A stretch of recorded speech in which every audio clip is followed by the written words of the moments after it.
नमस्कार, मैं अश्विनी कुमार। गालिब ने कहा था, हजारों ख्वाहिशें ऐसी कि हर ख्वाहिश पर दम निकले। सियासत में राजनीति के आधार पर नियुक्तियों की ख्वाहिश भी कुछ गालिब की तमन्ना से कम नहीं होती।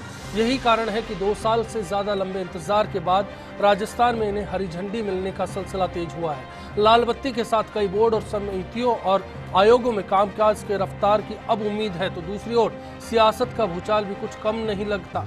बीजेपी के अंदर कुछ लोग अपना नंबर नहीं आने से नाराज है, तो किसी की उम्मीद फिलहाल बाकी है। इन सब के बीच कांग्रेस का सवाल है कि संसदीय सचिव का विरोध करने वाली पार्टी में अब कैसी प्रतिक्रिया है। तो कुछ लोग हाल में लाल बत्ती पाने वाले नेताओं का सियासी जोड़ तोड़ भी टटोल रहे हैं।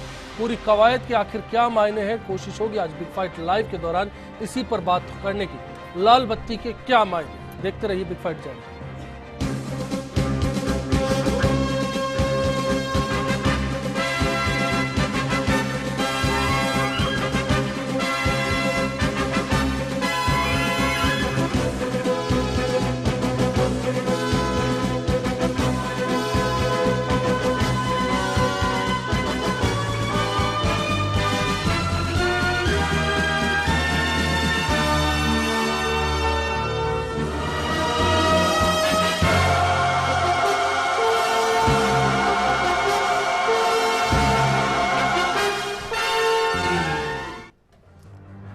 चलिए मायने टटोलते एक रिपोर्ट का रुख करते हैं, उसके बाद चर्चा के दौर को आगे बढ़ाएंगे।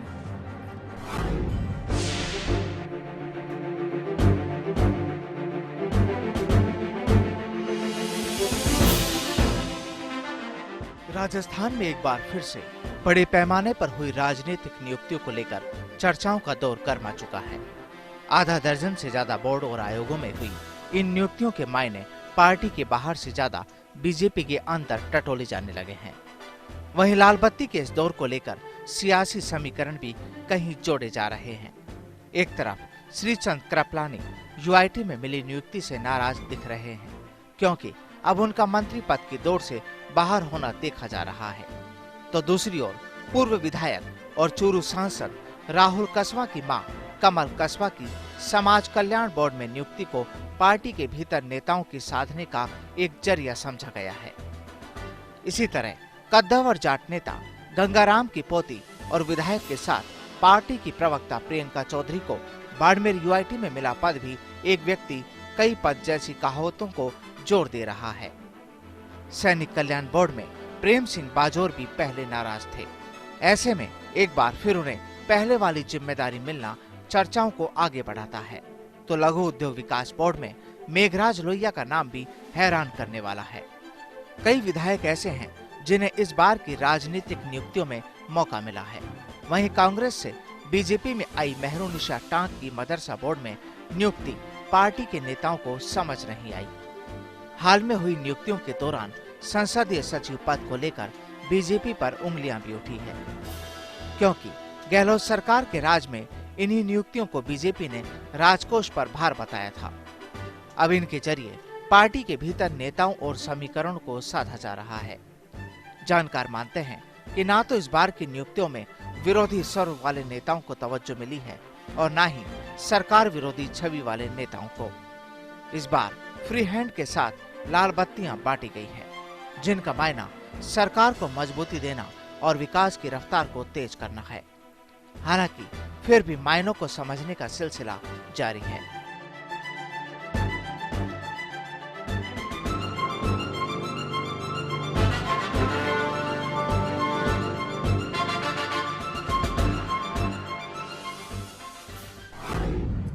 बिग फाइट लाइव में इसी से जुड़ा आज हमारा सवाल है कि क्या राजनीतिक नियुक्तियों के दौर के बाद माना जाए कि बोर्ड और आयोगों में जो काम है उसकी रफ्तार तेज होगी।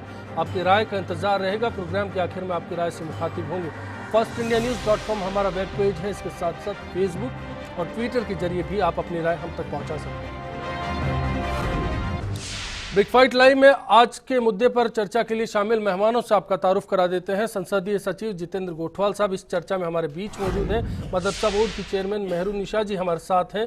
कांग्रेस विधायक घनश्याम मेहर जी हमारे साथ हैं। साथ ही वरिष्ठ पत्रकार ओम सैनी जी बातचीत में हमारे बीच मौजूद हैं।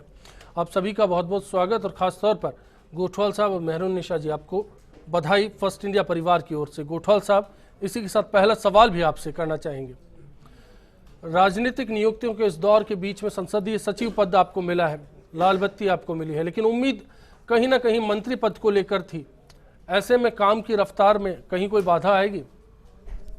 देखिए, ऐसा आपको लगता है? मेरा मानना ऐसा है कि पार्टी और संगठन के वरिष्ठ लोगों ने जो तय किया वो काफ़ी सोच समझ के तय किया, क्योंकि पिछली सरकार की स्थिति हमारे सामने रही है सारी। उन परिस्थितियों के बाद भी हमारे राजस्थान की यशस्वी मुख्यमंत्री जी ने जो विकास को गति दी है, निश्चित तौर पर हम सबकी नियुक्ति से उसमें और रफ्तार बढ़ेगी। खंडार से आपने पूर्व मंत्री को हराया, अशोक बेरवा जी के सामने एक बड़ी चुनौती थी, तो आपको लगता है कि ये पद पर जो दावेदारी है उसकी ठोस वजह रही है? मुझे लगता है कि 2 साल के काम को देखते हुए और क्षेत्र की जनता की मांग को देखते हुए, और हमारे क्षेत्र में क्योंकि काफ़ी पिछड़ा हुआ क्षेत्र रहा है, पिछले 15 वर्षों से हमारे यहाँ पर विकास की गति रुकी हुई थी, और इन 2 सालों के अंदर जो हमारी सरकार ने खंडार के अंदर विकास कराया है, उस विकास के आउटपुट को देखते हुए माननीय मुख्यमंत्री जी ने निर्णय लिया, और पार्टी के अध्यक्ष माननीय अशोक परनामी जी जो निर्णय लिया, मुझे लगता है वही सही है। आपको लगता है कि सक्रियता सबसे बड़ा आधार रही कहीं ना कहीं किसी भी पद की जिम्मेदारी देने से पहले? निश्चित तौर पे भारतीय जनता पार्टी ऐसी पार्टी है जो कार्यकर्ता को अवसर देती है और हमेशा काम को तवज्जो देती है पार्टी। इसमें एक साधारण परिवार का व्यक्ति राजनाथ जी हमारे सामने बहुत बड़े एग्जाम्पल है। वो राष्ट्रीय अध्यक्ष बने, हमारे देश के ऐसे प्रधानमंत्री जिनको आज पूरा विश्व जानता है, वो एक चाय बेचने वाले परिवार से प्रधानमंत्री बने। निश्चित तौर पे मैं भी एक किसान का बच्चा हूं। पार्टी ने देखा कि मेरा उपयोग पार्टी में और सरकार के अंदर हो सकता है, तो मुझे भी ये जिम्मेवारी दी गई। मेहरून निशा जी, आपका रुख करना चाहूंगा। मदरसा बोर्ड एक कांटों भरा ताज है। राजस्थान के जो हालात है, बीते दिनों जिस तरह से जिस रफ्तार में मदरसे बंद करने का आरोप सरकार पर लगा, ऐसे दौर में आपकी ताजपोशी हुई है, चेयरमैन पद आपको दिया गया है। मदरसा बोर्ड की से काफ़ी उम्मीदें हैं, मदरसा में काम करने वाले कार्मिकों को खास तौर पर। आपको लगता है वो तमाम उम्मीदें आप पूरी कर पाएंगी इस दौर में? हमारे यशस्वी मुख्यमंत्री जी ने और अशोक परनामी जी ने तमाम जितने भी हमारे प्रदेश के प्रतिनिधि हैं, जितने भी मेरे मंत्रीगण हैं, सब लोगों ने जो डिसीजन लिया है मेरे नाम को लेकर और सहमति बनाई है, उसके लिए मैं उनका तहे दिल से और पूरे राजस्थान के लोगों का तहे दिल से सबसे पहले आभार व्यक्त करती हूँ। जहाँ तक कि मदरसा बोर्ड की जो मैम की मेरे लिए नियुक्ति है, जो उन्होंने जो पद मेरे को दिया है, उसकी गरिमा को समझते हुए मैं ये पूरी कोशिश करूँगी और एक विजन बनाऊँगी कि जब व्यूज़ मदरसाज में किस तरह से मेरे को पढ़ने के बाद और हमारे जितने भी सेक्रेटरीज हैं और जितने भी ऑफिसर्स हैं उनके साथ बैठकर और सीनियर जो लोग हैं उन सब के साथ बैठकर हम एक गाइडलाइंस बनाएंगे। उसके आधार पे ही मैं इस सवाल का आपका जवाब दे पाऊंगी कि हम आने वाले टाइम में क्यों सबसे पहले तो मैं आपको ये क्लियर कर दूं कि किसी के पास भी ये हक नहीं है कि भाई मदरसे को बंद कर दिया जाए। जो ये र्यूमर है कि भाई मदरसास बंद होने जा रहे हैं, तो सबसे पहले तो मदरसा से रजिस्ट्रेशन और डी रजिस्ट्रेशन का मामला होता है, जिसमें बंद करने का अधिकार किसी को भी नहीं है। और हमारी मुख्यमंत्री एक समाज कल्याण बोर्ड का बीते दिनों एक सर्वे था जिसमें मंत्री अरुण चतुर्वेदी का बयान था कि जो मदरसाज हैं उनको लेकर खासतौर पर ये सर्वे कराया गया है, ज़मीनी हालात को टटोला गया है और उसी के आधार पर बंद करने का फैसला होगा। जी, बंद करना एक गलत शब्द होगा, इट इज़ डी रजिस्ट्रेशन। लेकिन उसका भी अभी ये एक चर्चा चल रही है, एक दोबारा से एक रिकाउंसलिंग हो रही है कि जो सर्वे हुआ है शायद उसमें कुछ कमी रही है। तो जो हमारी जिला कमिटीज़ हैं, जो हमारी माइनॉरिटी की जिला कमिटीज़ हैं, उनको ये मंत्री जी के द्वारा आदेश दिए गए हैं कि एक बार दोबारा से इसकी रिकाउंसलिंग हो और हमें पूरी तरह से बिल्कुल क्लियर जो विजन है वो हमारे सामने आना चाहिए। और तो आप कहना चाह रही हैं कि आपकी कुर्सी संभालने के बाद सबसे पहला काम ये करेंगे कि जो डी रजिस्ट्रेशन वाली बात आप कर रही हैं उस प्रक्रिया को से पहले का जो सर्वे है वो दोबारा करवाया जाएगा? सर्वे भी, और इसमें बहुत से समस्याएं होती हैं। जहां तक कि मैं समझती हूं कि 100% अगर किसी चीज़ पे फोकस किया गया है तो उसमें कुछ गलतियां विभाग से भी हो सकती हैं, और कुछ जो लैक ऑफ एडवर्टाइजमेंट हुआ है, या फिर हमारे में कमी रही है,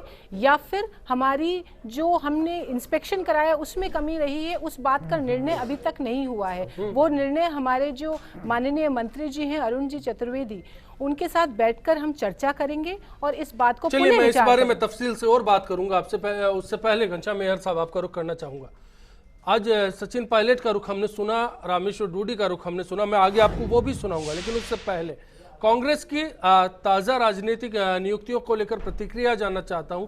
संसदीय सचिव 5 बने हैं, सरकार का दावा है सुशासन मजबूत होगा, कांग्रेस का क्या दावा है? देखिए, इससे बिल्कुल सुशासन मजबूत नहीं होगा।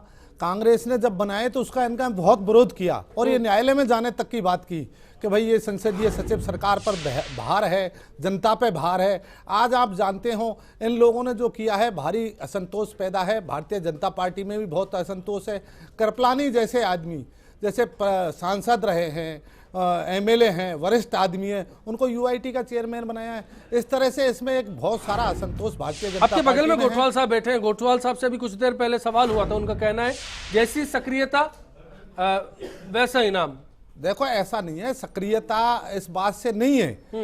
देखो, राजस्थान की जनता इस बात को पूरी तरह जान रही है, ये कुछ कर नहीं पा रहे हैं। विकास के मामले में 2 साल हो गए भारतीय जनता पार्टी को सरकार बने हुए, पूरी तरह फेल हो चुकी है। जनता पानी के लिए त्राई त्राई कर रही है, न बिजली मिल रही है लोगों को, और आए दिन दाम बढ़ते जा रहे हैं। जनता के ऊपर बहुत भारी, लेकिन आपके साथी विधायक, आपके साथ विधानसभा में शिरकत करते हैं, बैठते हैं, मेरा आपसे चर्चा करते हैं आपके साथ में। गोठवाल साहब का जो दावा है, नहीं, चर्चा करते हैं, पर आज इन नियुक्तियों से क्या जनता की समस्याएं खत्म हो जाएंगी? ऐसा बिल्कुल नहीं है। ये इस तरह से उल्टा जनता में गुमराह कर रहे हैं, इनके भारतीय जनता पार्टी में गुमराह हो रहे हैं ये लोग। भारी असंतोष पैदा हो रहा है। अध्यक्ष जी जो परनामी जी हैं, खुद उनने ही न्यायालय में जाने की बात की थी कि कांग्रेस ने इस तरह के संसदीय सचिव बना दिए, बहुत सारा जनता के ऊपर भार डाल रहे हैं। ये लोग वही काम कर रहे हैं जो पहले इन लोगों ने विरोध किया है, आज उसी काम। चलिए मुकेश दादी साहब, घनश्याम मेहर साहब, मुकेश दादी जी बीजेपी नेता है, हमारे साथ चर्चा में जुड़ चुके हैं। मुकेश जी आपका स्वागत है। साथ ही ये सवाल जो घनश्याम मेहर साहब करना चाह रहे हैं कि दरअसल बीजेपी का क्या जताना चाह रही है, ताजा राजनीतिक नियुक्तियों से सुशासन, गुड गवर्नेंस की रफ्तार तेज होगी, आपको लगता है ऐसा? निश्चित रूप से अश्विनी जी, गुड गवर्नेंस की रफ्तार तेज होगी। और मैं मेहर साहब से कहना चाहूँगा, 5-7 दिन पहले जब नियुक्तियाँ नहीं हो रही थी तो इनके नेता ये बयान दे रहे थे कि नियुक्तियां नहीं हो रही है, इनके कार्यकर्ताओं में हताशा आ रही है। आज जब नियुक्तियां हो गई हैं तो इनको लग रहा है कि ये जनता पे भार हो रहा है। तो भैया, आपने भी 5 साल पहले नियुक्तियां की, तब आपको जनता याद नहीं थी? नहीं, ये संसदीय सचिव वाला सवाल अलग रखकर बात करना चाहूंगा मैं इनको आयोगों की बात करना चाहूंगा मैं। कृपया करके 3 साल इंतजार करिए। 3 साल बाद में जनता फैसला करेगी कि हम सही किया या आपने सही किया। इसलिए इतनी जल्दीबाजी मत दिखाइए। हमने क्या क्या काम किए हैं, क्या क्या नहीं किए, ये जनता की नजर में है, जनता के सामने। अभी 27 तारीख से मुख्यमंत्री जल स्वावलंबन योजना शुरू हो रही है। 60 साल में आपने जो नहीं किया वो हम 3 साल में आपको करके दिखाएंगे राजस्थान की धरती पे। इसलिए मेयर साहब कृपया करके जवाब दे दो। जो मैं जवाब लूंगा उससे पहले छोटे से ब्रेक के बाद लौट रहे हैं और सवाल समस्याओं को लेकर जुड़ा होगा। और सवाल यह होगा कि क्या किसी को संतुष्ट करने की कोशिश यहां पर की गई है या फिर इन नियुक्तियों का मायना कहीं ना कहीं सुशासन की राह पर जाता है। देखते रहिए, चर्चा का दौर जारी है। छोटे से ब्रेक के बाद बिग फाइट में वापसी होगी।